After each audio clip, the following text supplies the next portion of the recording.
다시 한번 오늘 주일 예배 참석하신 여러분들을 주님의 이름으로 환영하고 축복합니다. 오늘 베드로 이제 후서 말씀을 나누는데요.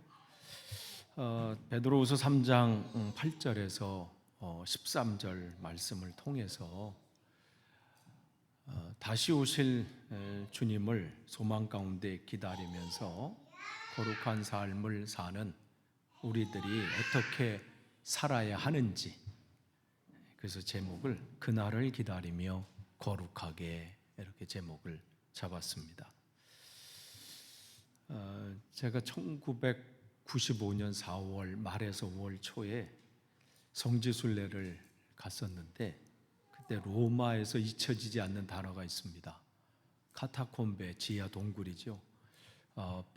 성도들이 로마의 핍박을 피해서 그 지하에서 신앙생활하는 거기를 이제 방문해서 들어가려고 줄을 서 있는데 막 더딘 거예요. 그래서 빨리 좀 어떻게 안 되나 막 했더니 거기 있는 로마 그 직원들이 빨리 노 이러더라고요. 빨리 노, 천천히. 이야, 1995년인데 그들은 빨리라는 단어를 알고 있고 천천히라는 단어, 얼마나 우리나라 사람들이 거기 가서 빨리 뭐 하면 빨리 모이라고 막 하고 막 그 단어를 했든지 빨리 노, 천천히. 참 우리는 빨리 시대에 사는 것 같아요. 빠른 것에 익숙합니다. 처음에 영국에 왔을 때 뭘 주문하는데 너무 더딘 거야. 이야, 그때 그냥 세상 말로 돌을 닦는 시간이었어요. 뭘 주문하면 오면 오는가 보다 뭐 이렇게. 지금 비교해 보면 너무 세상이 바뀌었죠. 아마존에서 뭐 시키면 다음 날 와, 이게 아직도 적응은 안 돼. 우리가 그런 시대에 살아요. 인터넷이 조금만 느려도 답답해하고요. 배송이나 배달이 조금 늦어도 좀 그럽니다. 그래서 한국에서 오신 분들이 종종 그렇게 할 때가 있어요. 영국에 오셔서 이 선진국인데 이렇게 느리냐고. 그는 개념이 좀 다른 것 같아요. 여기 사람들의 선진국의 개념은 뭐가 화장실이 역마다 있느냐, 뭐가 빠르냐, 여긴 관심이 없어. 인권을 어떻게 생각하느냐, 또 난민에 대해서 어떤 마음을 가지고 있느냐. 그러니까 개념이 다른 것이 있는데, 우리가 정말 빠르게 이렇게 변화되는 그런 생활 속에서 언젠가 왜 이렇게 뭐가 더디냐, 왜 언제까지 기다려야 되느냐, 이런 질문들을 합니다. 그래서 그렇기 때문에 기다리면 참 쉽지가 않아요. 근데 오늘 본문의 이 베드로 후서가 기록된 이때도 거기에 있던 성도들도 똑같은 질문을 했습니다.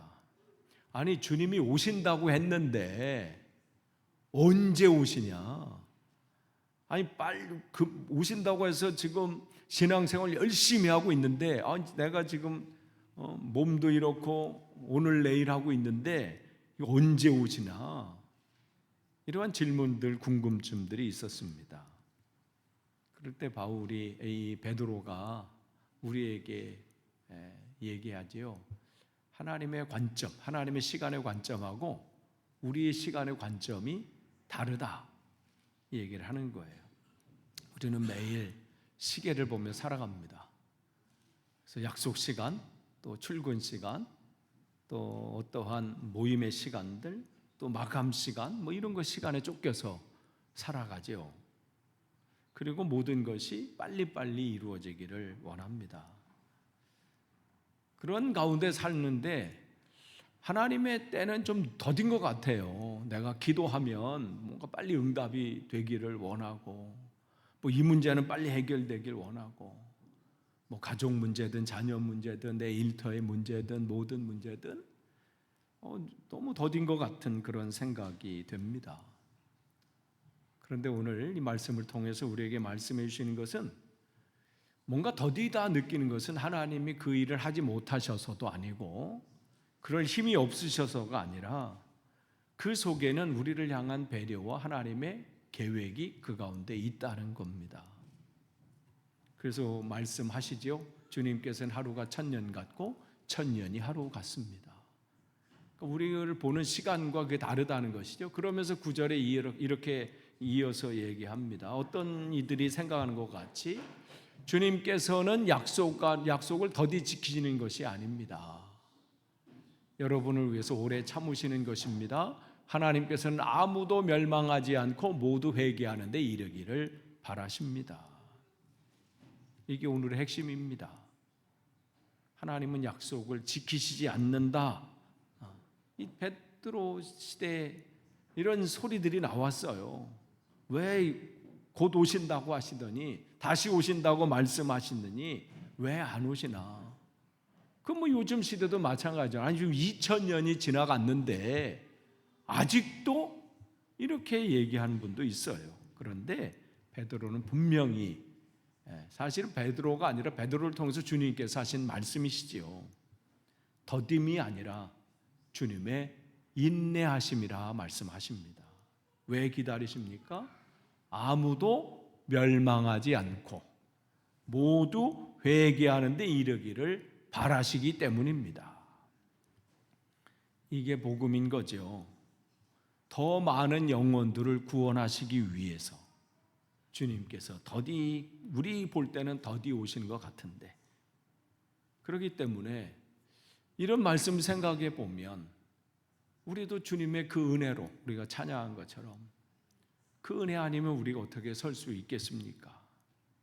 그러니까 우리가 회개하고 한 영혼이라도 회개하고 돌이킬 때까지 기다려 주시기 때문입니다. 그렇기 때문에 우리가 다시 오실 그 주님을 기다리면서 사는 우리의 삶은 뭐 언젠가 오시겠지 하면서 그렇게 사는 것이 아니라, 우리에게 주어진 이 시간 속에, 귀한 시간 아니에요? 언제 우리를 주님께서 부르실지 모르는 그 우리에게 주어진 이 시간에 더 많은 사람에게 복음을 전해야 되겠다. 이러한 기다림이 되어야 합니다. 혹시 여러분 중에 아직 주님을 영접하지 않은 가족이나 친구나 이웃이 계십니까? 그들을 위해서 기도하고 계십니까? 하나님께서는 바로 그들 때문에 오늘도 참고 기다리고 계십니다.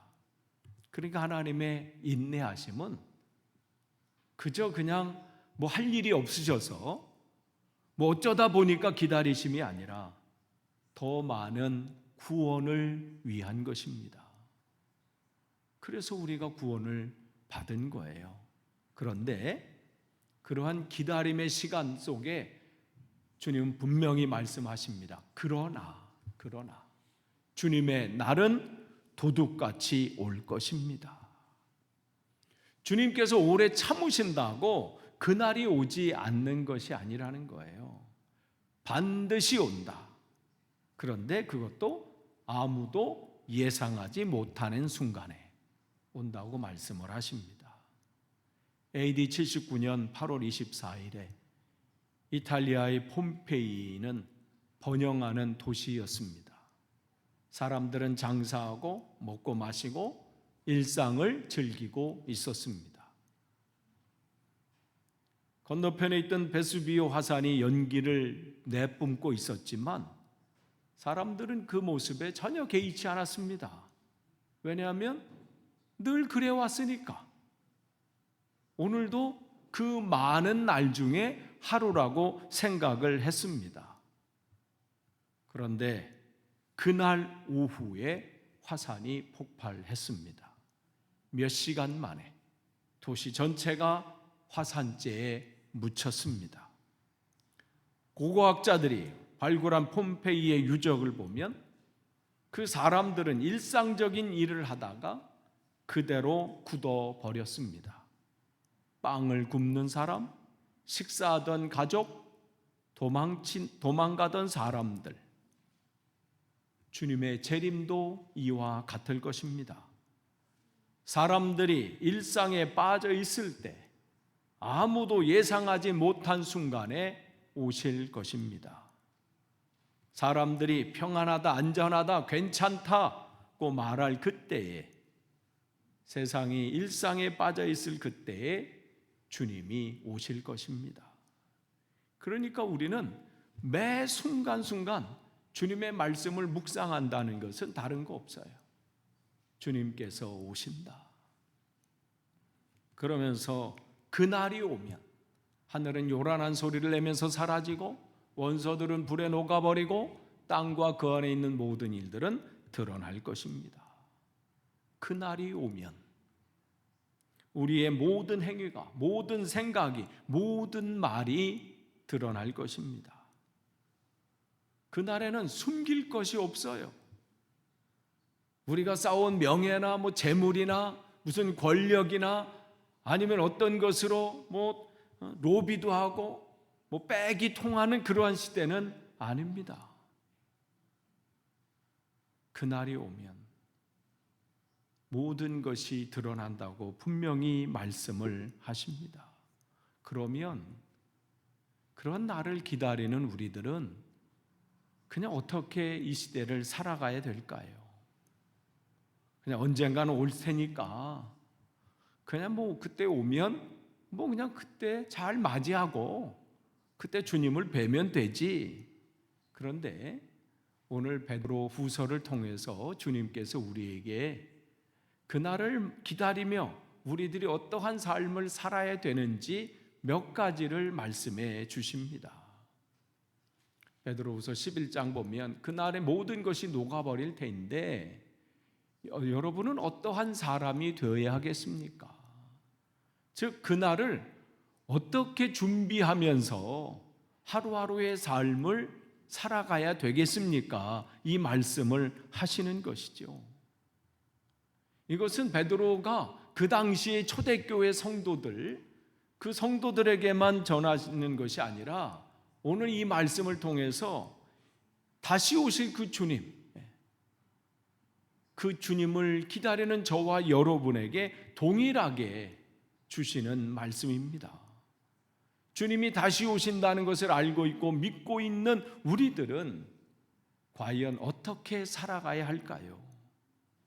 말씀하시는 거죠. 11장 후반에 여러분은 거룩한 행실과 경건한 삶 속에서 그날을 기다리라고 말씀을 하십니다. 막연히 그냥 그날은 오겠지 하면서 사는 것이 아니라 거룩한 행실과 경건한 삶이라고 했습니다. 여기서 거룩하다고 하는 거룩한 행실은 그들과 단절된 삶을 살라는 거 아니에요. 세상과 단절되고 너만 믿는 사람만 모여가지고 그렇게 살라 그렇게 말씀하지 않습니다. 누가복음 16장 8절 그 이하에 보면 그 전부터 16장 초반에서부터 주님께서는 그 불의한 청지기 비유를 하시면서 그 한 그룹을 거기서 말씀하세요. 16장 8절에 이 세대의 아들들이 자기 세대에 있어서는 빛의 아들들보다 더 지혜로움이니라. 그 누구를 얘기하냐면 그 당시에 빛의 아들들을 누가 빛의 아들들이냐? 그 얘기는 뭐냐면 그 당시 예수님 그 당시에 그 전부터 제가 말씀을 드렸잖아요. 이스라엘이 다시 오실 메시아를 기다리면서 그 안에서 나름대로 자기 신앙의 노선을 정한 부류들이 생겼어요. 특별히 이 그리스의 통치하면서 그 예루살렘 성전에 제우스 신을 위해서 섬기면서 돼지 피를 막 그 안에 뿌리고 막 하는 걸 통해서 이스라엘 사람들이 막 충격에서 분노해서 막 이런 걸 일어나면서 혁명이 일어나게 되죠. 그 혁명을 일으킨 사람이 마카비예요. 대표적인 사람이. 그래서 마카비 혁명이라 이렇게 해요.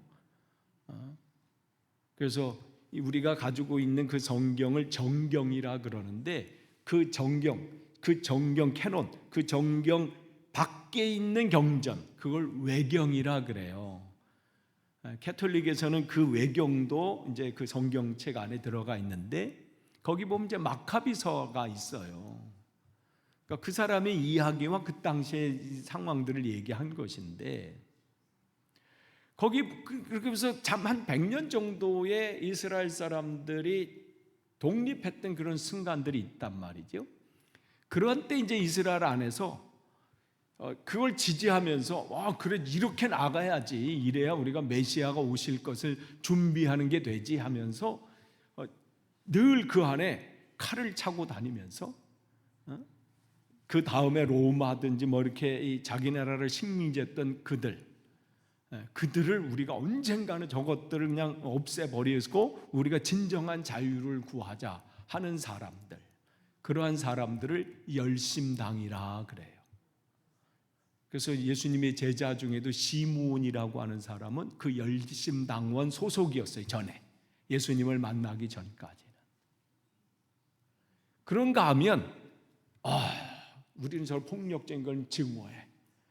세상은 하나님이 원하지 않는 거야. 우리는 산속으로, 동굴 속으로, 깊은 곳으로 들어가서, 사막으로 들어가서 세상은 등지고 하나님과 나와의 관계 속에서 진짜 주님만 바라보자. 그래서 동굴 속에, 그런 속에 들어가서 세상과 완전히 단절되고, 그런 사람을 에세네파라 그래요. 완전 세상과 분리된 삶, 단절된 삶, 그런 사람들. 근데 그런 이들, 그리고 그렇지 않다, 우리는 그래도 세상 속에 들어가서 그들과 함께 하면서 변화시켜야 되지. 그러면서 정치에 관심을 갖고, 줄 것은 주고 우리를 받을 건 받고, 그렇게 정치에 참여한 사람들을 사두개인, 그들은 다윗 시대의 사독이라고 하는 대제사장의 후손이다 우리는 하면서 그 사독의 후예라는 뜻의 사두개파 이렇게 얘기하는 거예요. 그래서 그들은 대표적으로 다 저희가 대제사장이 그룹이 돼서 정치에 참여해서, 그래서 줄 건 주고 받을 건 받고, 세상에 또 참여하지만 우린 정치에 관심 없고, 우리는 오로지 말씀을 연구하고 공부하고 가르치고 여기에 관심 있는 사람을 바리새인, 다른 말로 율법학자, 랍비 이렇게 얘기합니다. 그들은 사람들을 바꾸고 말씀 안에서 하는 것을 가르치는 것이었다는 것이죠. 그런데 그 중에서 에세네파, 산속에 들어가고 굴 속에 들어가고 사막 광야로 들어간 사람들은 자기들을 뭐라고 얘기했냐면 빛의 자녀들이다. 저것들은 어둠의 자식이야, 우리는 빛의 자녀들, 이렇게 얘기한 거예요. 그래서 그 얘기하는 거예요.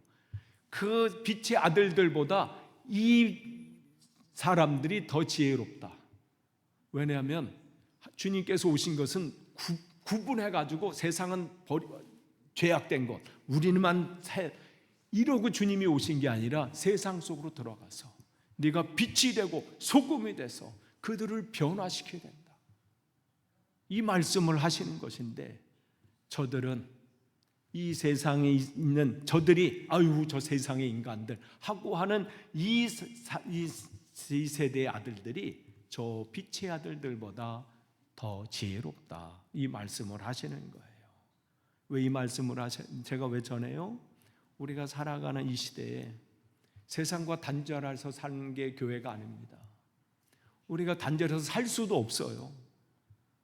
뭐 직장 안 나가고 일도 안 나가고 그냥 어디 뭐 기도원 아니 산속의 골방에 처박혀서 살 수 있는 시대가 아니잖아요. 그렇다면 우리가 그 한복판에, 이 세상의 한복판에 들어가서 유혹이 넘쳐나는 시대잖아요. 다양한 세속의 문화가, 가치관이 공존하는 시대입니다. 헷갈릴 때도 많고요, 흔들릴 때도 많고요, 거기에 넘어질 때도 많습니다. 그런데 주님께서 그러한 곳에서 더욱 거룩한 삶을 추구하라고 우리에게 말씀을 하십니다.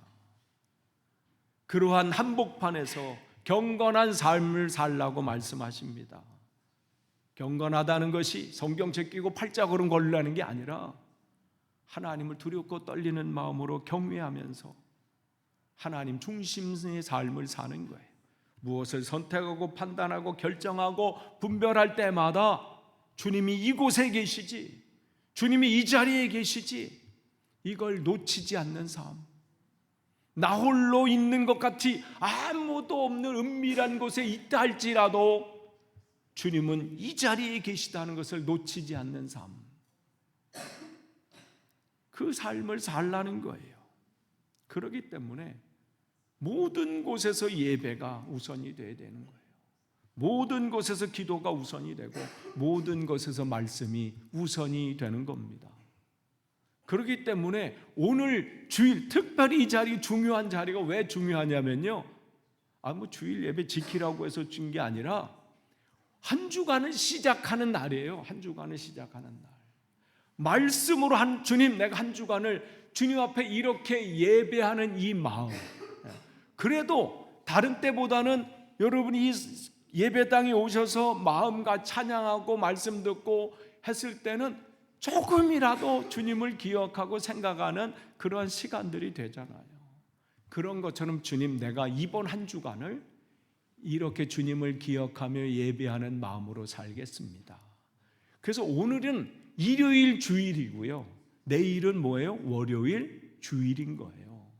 그러니까 우리는 모든, 어떤 분이 오늘 제가 일요일 그러면 어떻게 목사님 주일을 일요일이라고 해요. 여러분 자유롭게 일요일이라고 하세요. 근데 거기에 뭘 뺀 거야? 우리는 주일을 뺀 거야. 일요일 주일, 월요일 주일, 화요일 주일. 오늘만 주일이 아니에요. 매 순간 우리가 그러한 예배하는 마음으로 하루를 시작하고 그렇게 하루를 끝내는 거죠. 어느 곳에 있든 어떤 상황 가운데 있든 기도하는 마음으로 주님, 오늘 하루를 시작하게 하신 하나님 감사합니다. 그렇게 시작하시고, 주님, 오늘 내가 어제 벗어났던 신발을 오늘도 신고, 이 신을 신고 오늘 직장으로 갑니다. 학교로 갑니다. 일터로 갑니다. 나를 지켜주십시오. 세속에 물들지 않도록 지켜주십시오. 내 생각과 마음, 감정까지도 다스려 주십시오. 하루를 마감하면서 잠자리 드실 때도 주님, 오늘 하루 은혜 가운데 시작하고 마치게 하셔서 감사합니다. 오늘 또 하루 순간에 또 감정 때문에 또 순간의 상황 때문에 흔들렸던 데 있지만 여전히 나를 사랑하신 주님 때문에 감사합니다. 내일은 조금 더 내가 변화되기를 원합니다. 매일매일 그렇게 하나님이 다시 오실 그날을 기억하며 거룩한 행실과 경건의 삶을 살라고 말씀하십니다. 또 이어서 12장에 하나님의 날이 오기를 기다리라고 말씀합니다. 아멘. 주 예수여 어서 오시옵소서. 마라나타. 그것은 제가 고린도 전서 마지막 설교 하면서 그 말씀을 드렸잖아요. 마라나타. 초대교회 성도들이 만남에 인사하는 게 마라나타였어요. 그것은 뭐냐면 다시 오실 주님을 기다리면서 이 땅의 삶 속에 두 가지 의미가 있다고 그랬어요. 주님께서 이 고난 가운데 있지만 마라나타, 주님께서 우리와 함께 하십니다. 그 함께 하신 그 주님은 다시 오실 것입니다. 마라나타. 그 한마디 속에 그들은 위로와 힘을 갖고 그 고난의 시간들을 견뎌냈습니다. 마찬가지예요. 우리가 다시 오실 그 주님을 막연하게 기다리는 것이 아니라 다시 오실 주님을 사모하는데, 그러면서 얘기하는 거예요. 그럼 그날을 어떻게 앞당길 수 있을까? 이 말씀을 하시는 거죠. 그날을 앞당기도록 하여야 하지 않겠습니까? 그럼 어떻게 우리가 할 수 있겠어요? 이미 예수님께서 우리에게 힌트를 주셨어요. 마태복음 24장 14절. 이 하늘나라의 복음이 온 세상에 전파되어 모든 민족에게 증언될 것이다. 그때야 끝이 올 것이다. 그러니까 우리가 할 수 있는 일은 뭐예요? 아직 주님을 알지 못하는 우리 가족들에게, 이웃들에게, 내게 주어진 아직 기회가 있을 때에 복음을 전하는 것입니다. 누군가 있었기 때문에 저와 여러분이 지금 예수님을 나의 구세주라고 고백하고 있는 거예요. 여러분이 대단한 영성으로나 있는 사람이어서 된 게 아니라 누군가 전해준. 누가복음 16장 거기 나오는 삭개오를 한번 보세요. 19장에 나오는 삭개오를 보세요. 그 삭개오가 어떻게 그 자리에 올 수 있었어요? 어떻게 하다 보니까 그는 거기 오려고 했던 원래 관심이 없는 사람이에요. 그의 관심은 이름은 부모님이 삭개오 정결하게 하나님의 은혜 가운데 살도록 순결한 삶을 살라고 이름은 잘 지어줬는데 그것과는 상관없이, 이름과는 상관없이 사는 사람이야. 그에게 꿈은 뭐냐면 부자가 되는 거예요. 얼마나 돈 버는데 그냥 돈 해가지고 돈 그 당시에 잘 벌 수 있는 직업 중에 하나가 세리예요. 그건 자기가 세금을 이렇게 로마에서 어느 정도 만약에 저 가정에 50파운드다 그러면 대충 내가 60파운드 해가지고 전해주면 저게 알 방법이 없어요. 나머지 10파운드는 자기께 되는 거죠. 그러면서 가운데 그 사람은 세리의 장까지 됐어요. 그래서 성경은 그가 부자라 이렇게 기록. 괜히 그걸 써놓은 게 아니에요. 삭개오, 세리장, 부자 괜히 써놓은 게 아니라 다 뜻이 있어요. 그 부자가 꿈을 이룬 거야. 이야, 드디어 내가 상도 됐고 부자가 됐다. 그런데 해결하지 못한 게 뭐예요? 참 평안과 기쁨을 못 누린 거야. 부자가 되면 누릴 줄 알았어. 부자가 되면 내가 지위가 이렇게 높아지고 권력이 올라가면 진짜 참 평안과 기쁨을 누릴 줄 알았는데 그거가 안 된 거야. 근데 예수님의 소리를 누군가 전해줬어요. 그 소리를 듣고 왔다고 그랬으니까. 삭개오가 변화된 거는요, 누군가 전해준 그 한 사람이 있는 거예요. 이게 우리가 해야 될 일이에요. 이게 우리가 해야 될 일. 그래서 말씀하십니다. 그 사람을 통해서 하나님이 일하실 거예요. 그러면서 우리가 그날을 어떤 마음으로 기다려야 돼요? 그날은 주님의 약속을 따라 정의가 깃들여 있는 새하늘과 새 땅이 될 거다 말씀을 하십니다. 그러나요, 세상은 다 무너지고 다 끝난 것 같지만 그것이 끝이 아니라, 그러니까 우리는 단순히 이 세상의 멸망을 기다리는 사람들이 아닙니다. 주님께서 우리에게 허락하실 새하늘과 새 땅을 기다리는 거예요. 그래서 성경의 창세기는요, 땅과 하늘로 시작해서 새하늘과 새 땅으로 끝나요. 요한계시록 21장. 그러니까 우리가 생각하지 않았던, 그냥 우리의 머리로 그냥 그날이 그냥 어떤 그걸 넘어서는 새하늘과 새 땅, 주님께서 온전히 통치하시는 그날, 그곳은 정의가 깃들여 있는 곳입니다. 눈물과 슬픔도 고통도 없는 곳입니다. 하나님께서 친히 우리와 함께 계시는 곳입니다. 그곳을 우리는 기다립니다. 이게 우리의 소망입니다. 이 소망이 있기에 오늘의 고난과 역경도 이겨낼 수 있는 것이지요. C.S. 루이스는 이런 말을 했습니다. 천국은 우리가 상상하는 것보다 훨씬 더 실제적인 곳입니다. 그렇습니다. 우리가 이 땅에서 경험하는 사랑, 기쁨, 아름다움, 평안, 우리가 생각하는 그 꿈들이 있잖아요. 그것을 넘어서는, 그렇기 때문에 우리가 이 땅에서 맛보는 기쁨과 평안과 아름다움과 이러한 것들은 천국의 맛보기예요. 맛보기. 그 맛을 우리에게 먼저 보여주시는 것이죠. 끝을 맺습니다. 주님의 시간은 우리의 시간과 다릅니다. 주님께서 우리가 생각할 때는 더디오신 것 같은 이유는 한 영혼이라도, 그러니까 우리들이 해야 될 일이 있는 것이죠. 그러나 그 더디오심은 그냥 그걸로 끝나는 것이 아니라 주님의 재림은 반드시 옵니다.